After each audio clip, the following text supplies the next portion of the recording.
One Adam 23. 911, where's your emergency? I'm in the car. I just got hit. Okay, you injured? My hair hurt. Okay. Anybody been drinking or doing any drugs today? No. 60 Township unit prepared to copy. A bank robbery just occurred. But you were home alone when these people came into your house? No, we were with my parents and they shot them. They did what? They shot them. 911, where's your emergency? Somebody just stole my phone and my wallet. My boss is having a seizure. We're at work and I don't know the address. 911, where's your emergency? Somebody just got stolen. Somebody get on the phone about something. Hey, did you see a car take off? No, I see somebody shooting literally with a gun. Okay, we have the call. We have officers in the area. Hurry. They're leaving. Everybody's leaving. Hurry. My neighbor's been shot and she's pregnant. We need an ambulance, like, as soon as possible. What's the address? YPD is needing the fire department to wash blood off the streets at 2 separate locations. 722 request.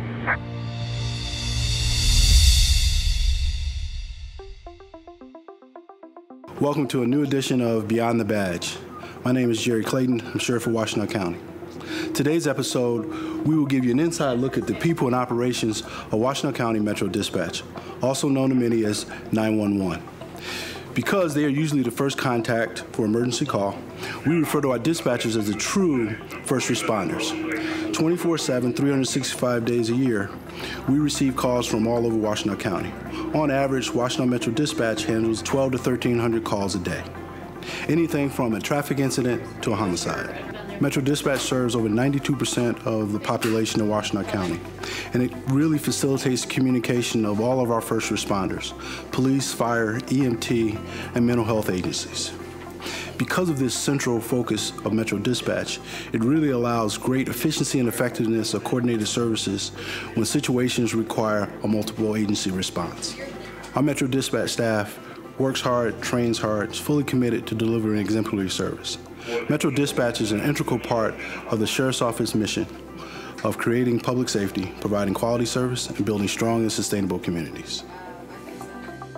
911, where's your emergency? You're at 5th and Huron? We dispatch for police here. We are the primary answering point for all fire and medical calls as well. And what's making you so agitated today, sir?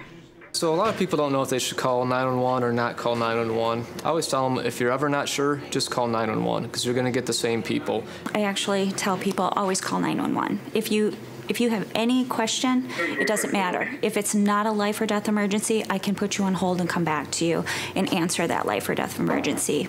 And we would rather have somebody call 911 because then we're getting anti-alley information. So we're getting the phone number that they're calling from as well as some location information. You have a knife with you? Okay.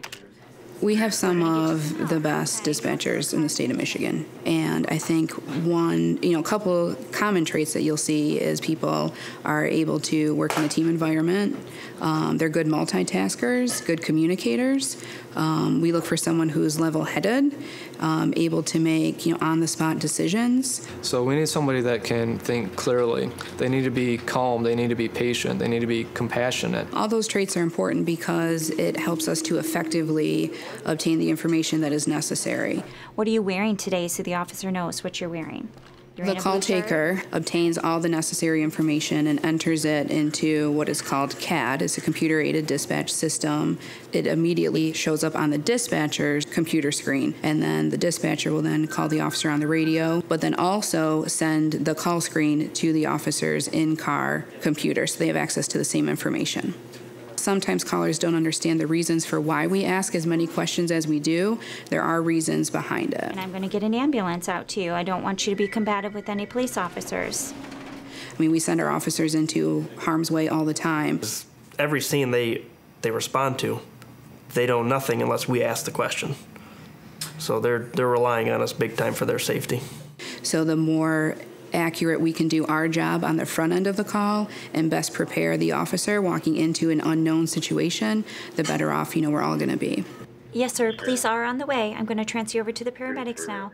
It's important to keep the caller calm and engaged in order to obtain the information that we need. And you can pretty much tell within the first few seconds what it is you're going to be dealing with based on their tone of voice, the background noises, screaming, yelling, if they're quiet and talking to you, crying. So there's different tactics that we use to try to calm that person down. Because as soon as I can get the address, I can get the help they need faster. You know, sometimes you have to be firm. Sometimes you have to, you know, unfortunately cut people off to get the information that we need in a timely fashion so we can get them help.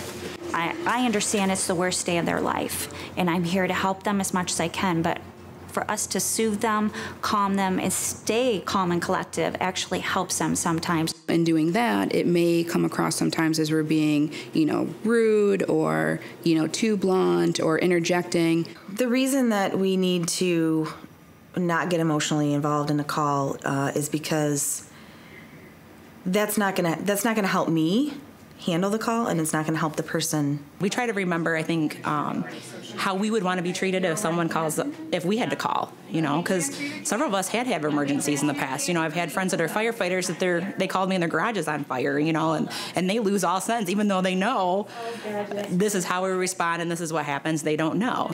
And so we're tasked with being able to segue from call to call, bouncing back and forth, and trying to remain, you know, as calm as possible from each call to the next. Really, you don't know, because you could answer a phone call that's a 6-year-old looking for math help, and the very next call is, you know, a mother who just found her husband of 40 years not breathing, and you got to switch gears immediately. You have to be on your game for the 8, 12, 16 hours. This is very, very serious work. What our staff does is absolutely amazing, and it's challenging work. It's difficult. It can really take a toll. You know, you come in, it's a 24-hour operation. You work holidays, nights, and weekends. It's such a roller coaster of emotions, up and down, up and down. I can take a suicidal call of a parent walking in and finding their child hung themselves, to hanging up and taking a noise complaint, somebody yelling at me because there's a chicken in their yard. I mean, it's such a roller coaster of emotion all the time, and you just have to roll with it. You just keep going, and you go with the flow. There's bad calls and there's good calls. I mean, my first ever call in public safety was a deceased child. That was my first ever call ever. I took a call years ago now, but it was a medical call. The people lived in an area that, even though there's an ambulance service there, the response time was quite long. The gentleman had an allergy to bees and got stung by a bee. They didn't have an EpiPen. His children are in the background. His wife is calling, and he passed away. He did not make it because of, you know, the whole gamut of circumstances. But those play on you, like, because I can remember, like, his kids in the background saying, "Dad," you know, those type of things, you know. The nice thing is that you know that you helped that person. You know, that I did everything that I could on that day and that time to help them. So sometimes, though, it is kind of sad because, you know, you get accustomed to that type of occurrence every day, and that's probably not a normal human feeling.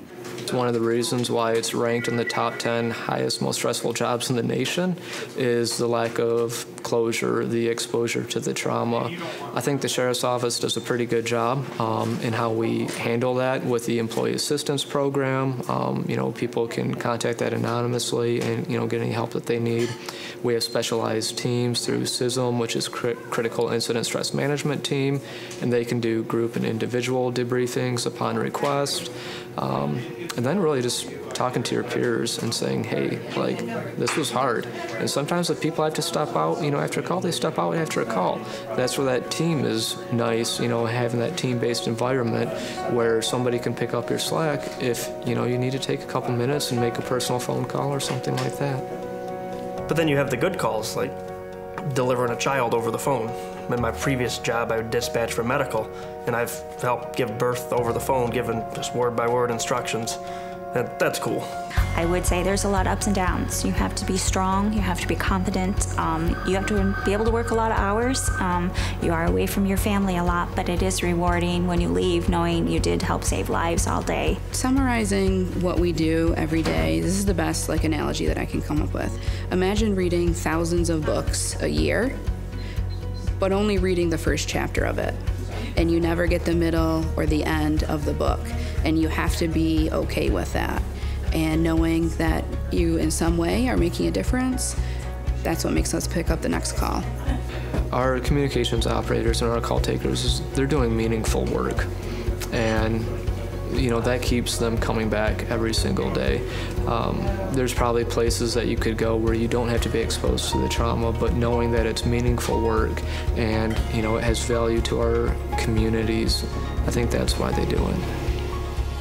Knowing that you're there, for someone in an absolute crisis on one of the worst days of their lives, and to be the person that if you're able to bring them comfort or help in some sort of way, it's rewarding. I talk to a lot of people I'll never meet, but I try to be there for them as much as I can. Thank you for watching this episode of Beyond the Badge and sharing in the day of the life of our Metro Dispatch staff, our true first responders. Everything that we do here at Washtenaw County Sheriff's Office begins with them. I love this job.